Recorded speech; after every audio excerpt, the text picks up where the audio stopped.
எல்லாருக்கும் சின்ன வயசுல ஸ்கூல் படிக்கும்போது என்ன சொல்லி கொடுத்திருப்பாங்க, பாகிஸ்தானுக்கு 14 ஆகஸ்ட் 1947 சுதந்திரம் கிடைச்சது. அதுக்கு ஒரு நாளைக்கு அப்புறம் தான் பார்த்தோம் அப்படின்னா இந்தியாவுக்கு சுதந்திரம் கிடைச்சிச்சுன்ற மாதிரி சொல்லி இருந்திருப்பாங்க. ஆனா ரெண்டு நாட்டுக்கும் ஒரே நாள்ல தான் சுதந்திரம் கொடுக்கப்பட்டுச்சுன்னு சொன்னவங்களால நம்ப முடியுமா?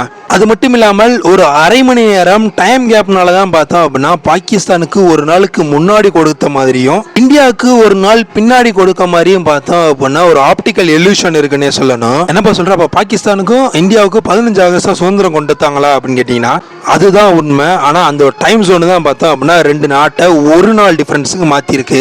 அந்த ஒரு நாள் டிஃபரன்ஸ்க்கு இருந்தது பார்த்தோம் அப்படின்னா வெறும் 30 நிமிடங்கள். என்ன சொல்றப்ப புரியுற மாதிரி சொல்லுது அப்படின்னு கேட்டீங்கன்னா, பிரிட்டிஷ் பார்லிமெண்ட்ல பார்த்தோம் அப்படின்னா இந்தியாவுக்கு சுதந்திரம் கொடுக்கணும்னுட்டு ஒரு ஆக்ட் பார்த்தோம் அப்படின்னா பாஸ் பண்ணப்பட்டிருந்தது. இந்த ஆக்ட் பாஸ் பண்ணிட்டு என்ன சொல்றாங்க அப்படின்னா இந்தியாவுக்கு 1948க்குள்ள நீங்க சுதந்திரம் கொடுத்தரணும் ஜூன் மாசத்துக்குள்ளன்ற மாதிரி சொல்லிடுறாங்க. ஆனா மவுண்ட் பேட்டன் என்ன பண்றாரு அப்படின்னு பார்த்தோம்னா அவ்வளவு தூரம் ஏன் போய்கிட்டு நம்ம 15 ஆகஸ்ட் 1947 நம்ம கொடுத்துருவோம். ஏன்னா அந்த ஒரு நாள்ல தான் பார்த்தோம் அப்படின்னா ஜப்பான் நேச நாட்டு படையிடம் சரண்டர் ஆயிருந்தது. அந்த விக்டோரி டே வந்து எனக்கு ரொம்ப லக்கியான டே.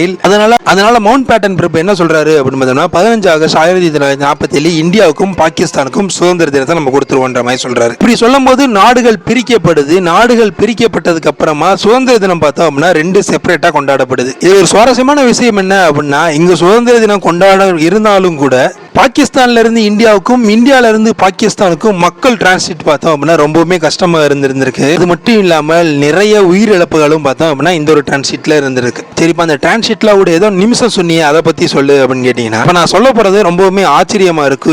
என்னப்பா பாகிஸ்தான் நம்மளோட ஒரு நாளைக்கு முன்னாடியே சுதந்திரம் வாங்கிட்டாங்களே அப்படின்ற மாதிரி நினைப்போம். ஆனா ரெண்டு நாட்டுக்கும் பார்த்தோம் அப்படின்னா ஒரே நேரத்தில் தான் கொடுக்கப்பட்டிருந்தது. இல்ல இந்த ஒரு நாள் டிஃபரன்ஸ் எங்க வருது அப்படின்னு பார்த்தோம்னா பாகிஸ்தானோட டைம் ஜோனும் இந்தியாவோட டைம் ஜோனும் தான். அந்த ஒரு காலகட்டத்தில் பாகிஸ்தானோட டைம் மீடியம் என்ன சொல்றாங்க அப்படின்னா கிரீன்விச் மீடியம் டைம்னு சொல்லுவாங்க. ஒவ்வொரு நாட்டுக்கும் ஒவ்வொரு கிரீன்விச் மீடியம் டைம் இருக்கும். அது மாதிரி பாகிஸ்தானோட கிரீன்விச் மீடியம் டைம் என்ன அப்படின்னு பார்த்தோம்னா +5.